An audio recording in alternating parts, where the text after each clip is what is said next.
Welcome to Jammin' with Jason Mefford, a show where we discuss topics relevant to chief audit executives and professionals in audit, risk, and compliance.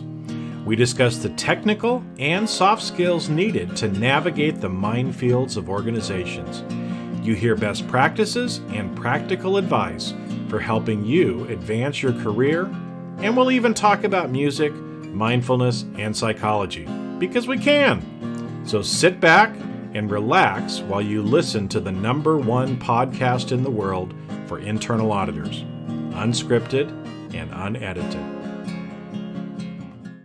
Welcome to another episode of Jamming with Jason. Hey, my friends, it's good to be back in a solo episode with you. Now, like I've been doing, let me just share a couple of comments that people have had. One kind of came in here from Mark Ollier that said, I just listened to the death of traditional auditing, and I couldn't agree more with what you say.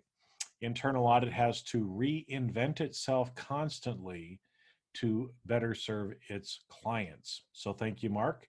Appreciate that feedback. For those of you that are listening, send me some feedback like that as well, and you could be featured on a future episode. Now, before I get too much into today's discussion, I figured I probably need to do a little disclaimer at the beginning. So some of you that might have looked at the title are thinking, oh my goodness, Jason, are you advocating animal cruelty or violence? And I am not, okay? I have no use for violence in my life or for it in the world. But in fact, it just comes from a saying that's been around for over 100 years about beating a dead horse. And I know that some of you, English may not be your first language, so let me just kind of explain that as well. It's a metaphor that really kind of describes a particular effort just being a waste of time, because it's just as if you were, trying to encourage a horse to move along, but if the horse is dead, all the encouraging in the world isn't going to get it to move forward, okay?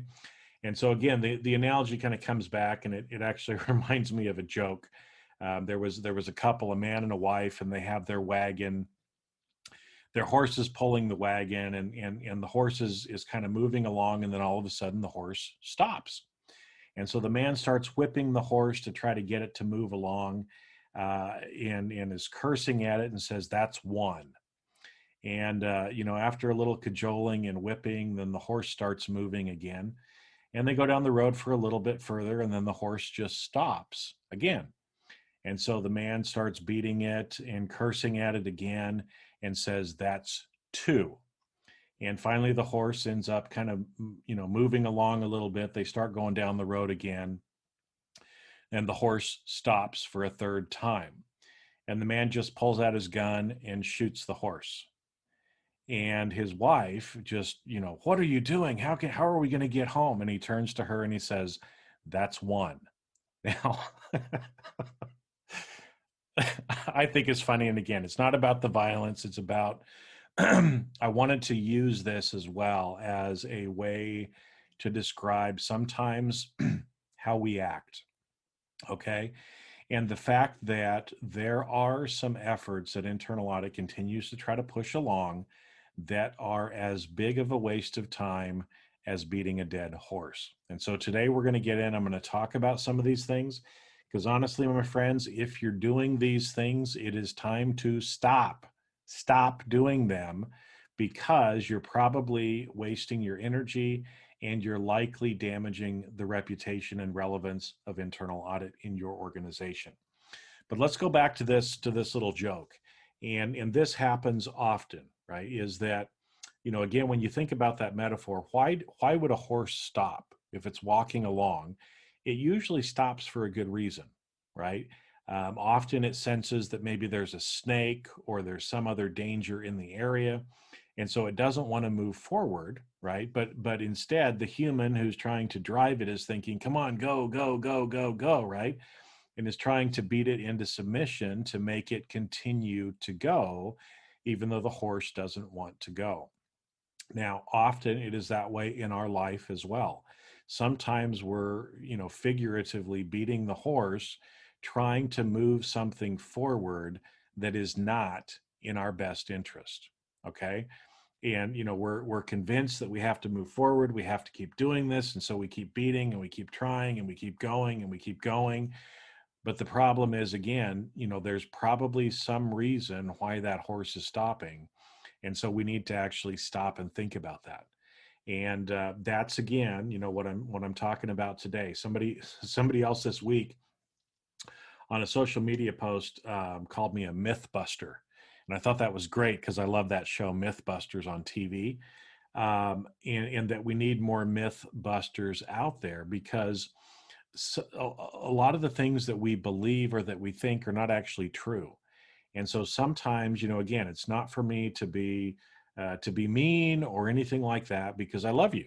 I mean, that's why I'm here. But what I'm trying to get you to do is just to think and think about what is going to be in your best interest. Okay. And so, again, really, that's what I'm trying to do. Not advocating violence, not advocating beating horses, but thinking about, because there are some things that you are probably doing that are not very effective and you need to stop them, or you could damage the reputation and relevance of internal audit. And we don't want that. Okay. So let's go ahead and jump in. There's a couple of bullet points that I kind of wanted to go through and talk to you today about. And the first one is, you might have heard me talking about this before, but the fact that a lot of times, in internal audit, we believe that independence and objectivity are the biggest things. That's what we have to focus on. And so what I find is so many people focusing on independence and objectivity instead of focusing on relationships, or their belief that if I develop relationships with people in my organization, then I somehow lose independence or objectivity. Now, I'm here to tell you that just because you develop relationships with people does not mean that you lose your independence or objectivity. Okay, it doesn't mean that. They are not mutually exclusive. You can have relationships with people and still be independent and objective. But the problem is, and again, this is the beating the dead horse part of it, is when people refuse to develop relationships with people in their organization because they feel like they can't do that. Okay. And standing up and saying, well, I'm sorry, I can't have a relationship with you because I have to be objective, actually hurts your reputation as well. Okay. Because it shows that you're not a team player.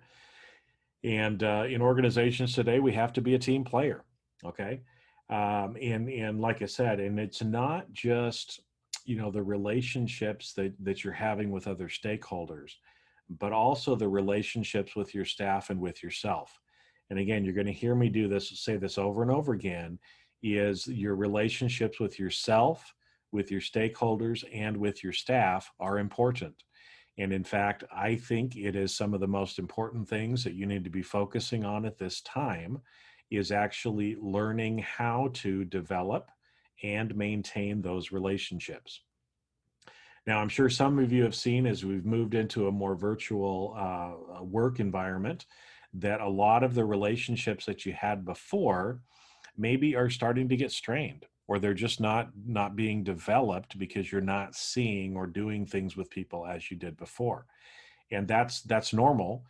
It doesn't mean that we don't do the relationships. It just means that we need to be more intentional in what we are actually doing to develop and maintain those relationships. And I'll talk a little bit more about that here in a little bit on one of the other bullet points as we go forward.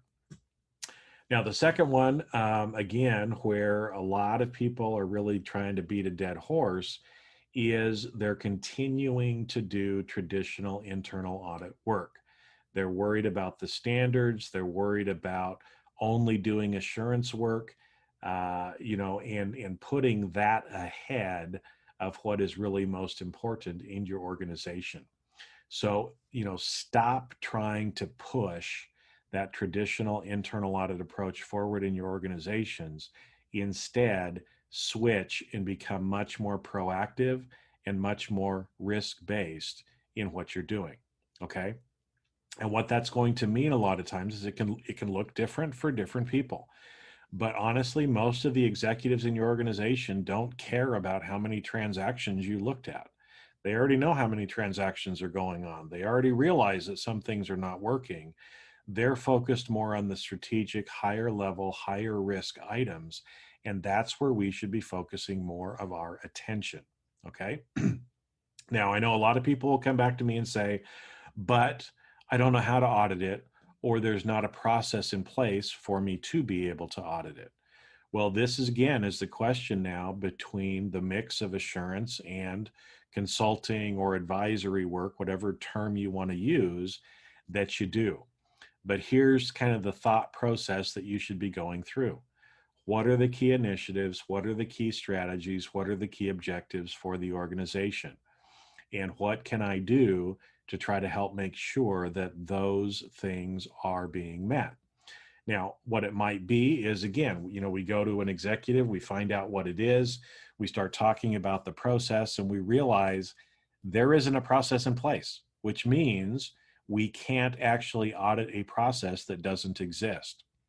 Now, again, under a traditional audit, we would say, oh, we can't audit that area, so we're going to ignore it. We're going to put our head in the sand. We're going to pretend that it doesn't exist. Excuse me, because we can't audit it. Right? The right approach is, oh, there's no process in place. Let's help see what we can do to put a process in place that will give that executive leader more comfort over that particular area. So do an assurance or do a consulting or advisory project in that area. And then later come back after the process is up and running and actually provide assurance on it. But again, don't keep, pushing and thinking that the way traditional internal auditing has been done is relevant in the future, because it is not. Most of the standards, most of the ways that people are still auditing are a vestige left over from how people audited 100 years ago. Okay. We shouldn't be auditing like they did 100 years ago. That's just no longer relevant in today's environment. Okay. So stop beating that traditional audit. I've got to follow the standards. I've got to get a QAIP. I've got to do all these things, and that's going to make you valuable to your organization. It is not. Your organization doesn't care whether you're following standards. They care whether you're actually helping and adding value.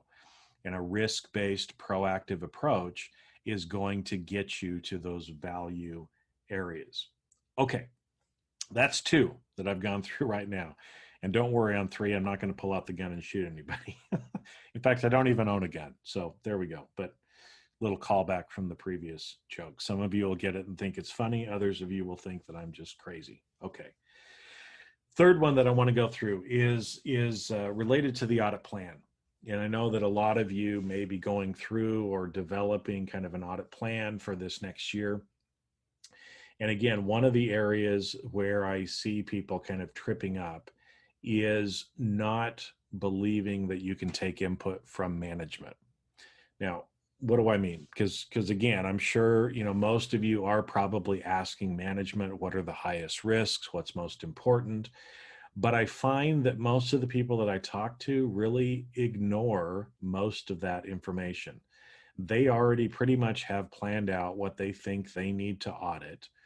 And again, this goes back to our independence and objectivity issue, is that some people feel like if management suggests an audit, that we can't do it, right? Because we're independent, we decide what's on the audit plan, and so they don't really take the advice from their executive or senior leaders. That's a big mistake, folks, because again, those things that your executive management, your board, your senior managers are concerned with, those are exactly the areas where we should be focusing our efforts. And I'll tell you, especially with all of the changes that have happened in the world this last year, if your audit plan looks almost anything like it did from previous years, you're focusing on the wrong areas because there has been a lot that has changed in the world. And the risks this year versus last year are completely different for a lot of your organizations. And so you really need to take more of that advice from management, because here's another thing, it's going to be more relevant work because it's actually something that they are interested in. And if you can help them with what they're interested in or the challenges that they have, that's when you're going to be more relevant. That's when you're going to be adding more value to your organization as well. Okay, so that's number 3. Now, the fourth one is one that may be a hard pill for many of you to swallow. But again, I see this over and over again, and I keep seeing people driving down this road, and this road will not lead to your success. And that is trying to believe that when there are problems, you need to work on others instead of working on yourself. Okay. Now, this can come up in different ways, right? Like, again, maybe you have a relationship issue with a particular executive. And so you think, well, I'm going to go fix this executive. I'm going to go convince them that they're wrong and we're right. That again is the wrong approach. The relationship with that stakeholder will not change until you change yourself. In fact, changing ourselves is really the only thing that we can control. But here's the beautiful irony of the whole thing is as you change yourself, you change the world around you. And so again, whether it's a stakeholder, maybe it's somebody on your staff that you're having some performance issues with. Most of the people around us reflect back what we are doing. And when we identify those things in other people, we think we need to fix it. However, if we fix ourselves in that way, usually the problem tends to go away. Okay. So as an example, right? Maybe if you have somebody who is making snide comments, maybe they're not being a team player, maybe they're trying to just do what they want instead of being a team player. Okay. Now, our first inclination as a leader or as a manager is to try to get that person to become a team player. But instead of doing that, I want you to do a little timeout and I want you to think, how good of a team player am I being? Because as I said, most of the time, the people around you are just mirroring what you are doing. And so if you work on yourself, if you become a better team player, usually the other person just falls right in line and becomes a team player as well. Okay. And again, as I said, this can relate to different stakeholder relationships you have. It can relate to your staff. Heck, it can even relate to your personal relationships in your life as well.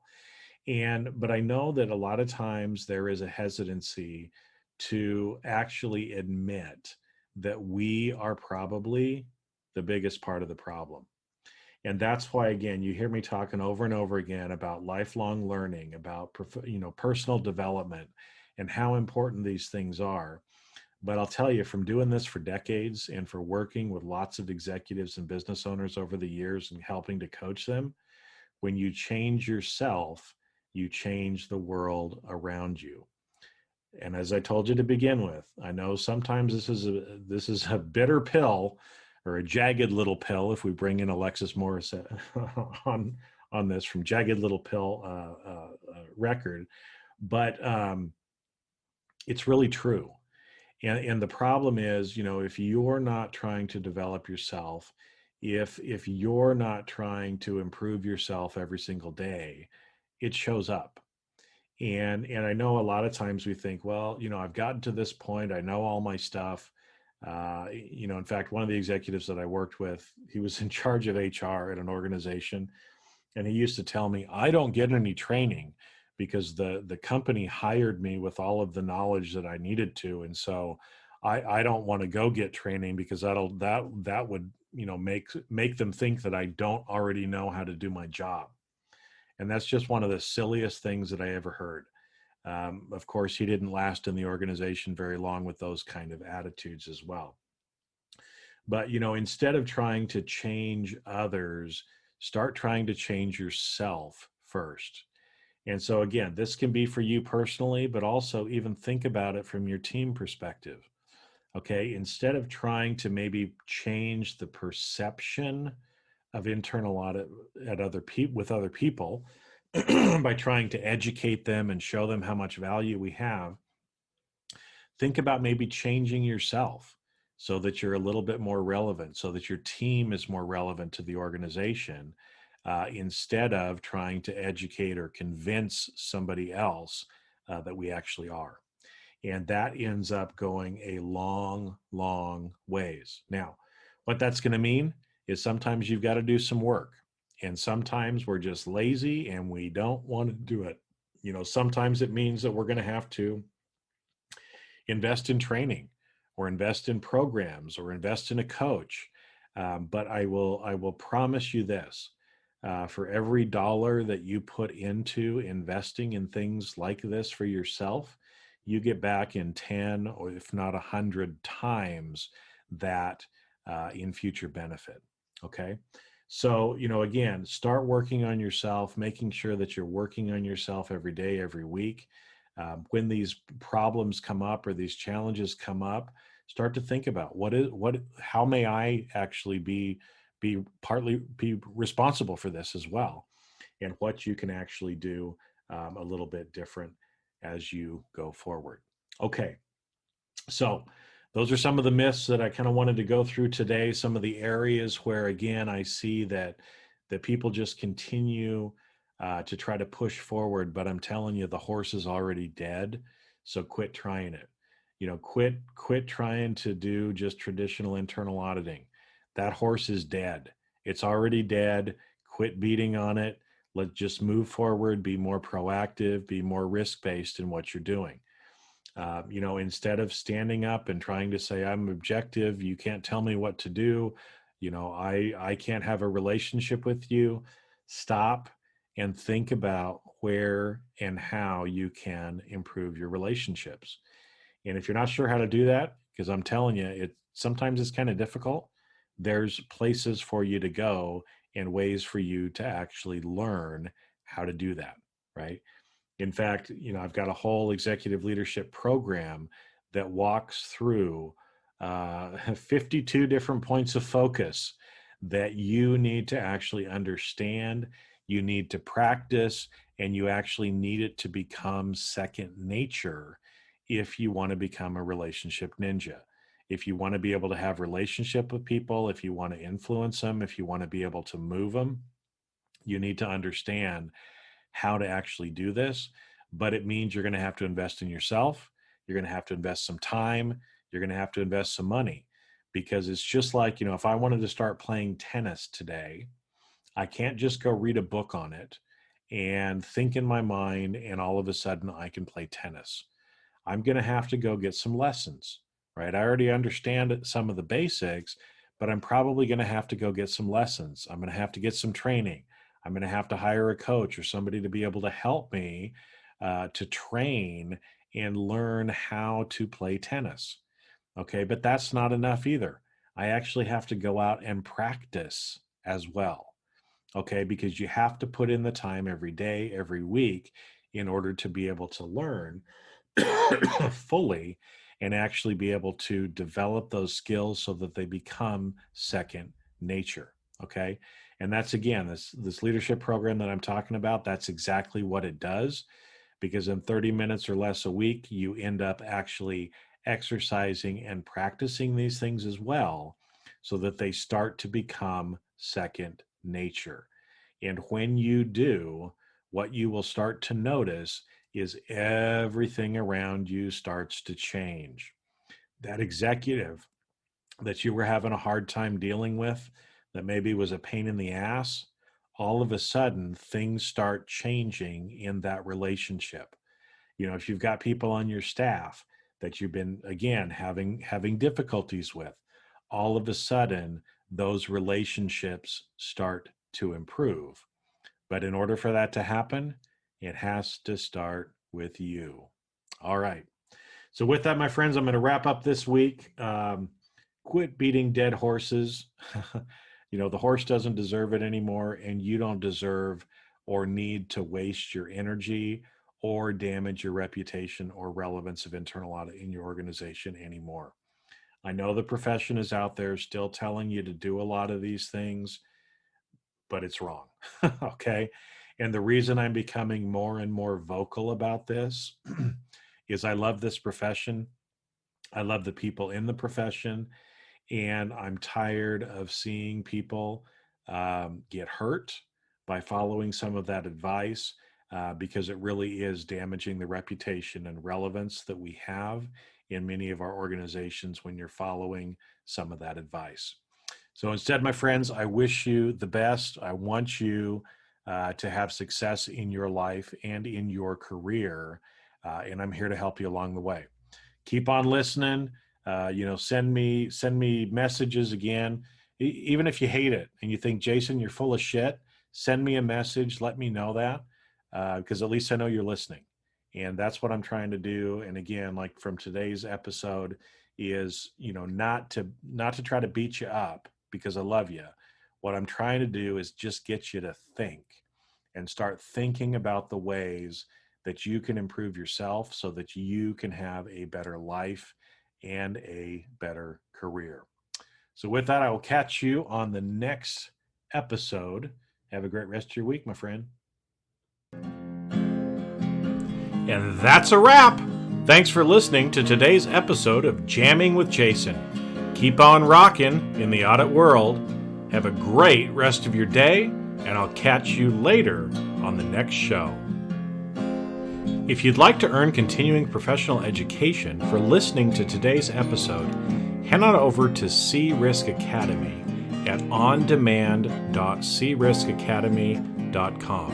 And that's C as in the letter C, riskacademy.com. Not only do you get a CPE certificate, but you also will have access to the video version of today's show. The views and opinions expressed on this show are that of the individuals and not of their respective organizations.